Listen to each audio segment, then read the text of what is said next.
Okay, in this video we're going to look at a problem that uses Charles' law for gases, and that's problem number 14, part A on page 480. That reads like this: for each of the following sets of volume and temperature data, calculate the missing quantity. Assume that the pressure and the mass of gas remain constant. Okay, so Charles' law relates volume and temperature with a constant constant pressure and without changing the amount of gas. And let's write down a variable table for what we're given in this problem. We are given a volume, and let's call that volume 1 because it's the first volume we're given, and that's 25 liters. And the temperature at which that's measured, we'll call that T1 because it goes together with V1, is 0 degrees Celsius. Okay, and then we are going to change the volume to 50 liters, so that's the second volume they give us. We'll call it V2, 50 liters.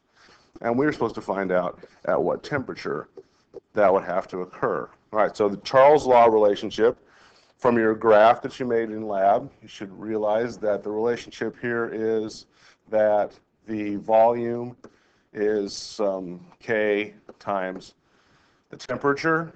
You may have rearranged it, but it's basically that, which means that this K would be the ratio of V to T. And since K is a constant value that doesn't change, anytime we measure V and T, as long as we don't change the pressure or amount of gas, those sets of data should go together. So we could say that the ratio of V1 to T1 has to equal V2 to T2. Okay, so that's Charles' law. And in Charles' law, notice that the temperatures are on the bottom. So it's going to be problematic here if we have temperatures like this 0 degrees Celsius. So it is essential in Charles' law, remember, to change the temperatures to kelvins, to absolute temperature, so that it can't be 0 on the bottom. So this would be 273 kelvins. Got a little squished over here. Okay, if we add 273 to 0 to get 273 kelvins, and our temperature will then come out in kelvins. All right, so let's do some algebra. We'll do it up over here. We are looking for T2. So we're going to have to solve for T2. So one of the things I'm going to do is I'm going to multiply both sides by T2.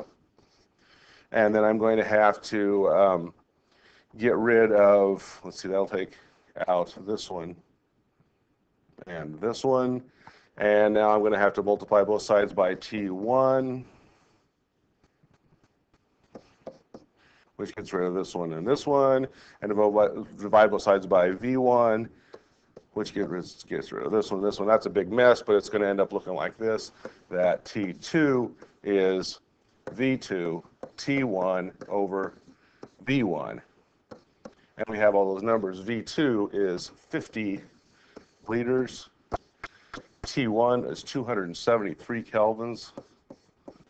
And V1 was 25 liters. Okay, the liters cancel out. You can get a calculator out, or we can just do this way. In fact, we could have done this way from the beginning. It's 50 over 25, which is 2. So 2 times 273 is 546 kelvins. Now, again, we did a lot of algebra here. We didn't really need to do all this algebra. If we'd gone back to the original problem and looked at this and said, okay, this is 25, this is 50, it doubles. Since Charles' law is a direct relationship between temperature and volume, then when the volume doubles, the temperature had to double also. So we could have taken the 273, just known we had to multiply it by 2, which is what we ended up doing anyway, and get 546. So Charles' law, direct relationship, helps to look at that, maybe save yourself from having to do quite so much work.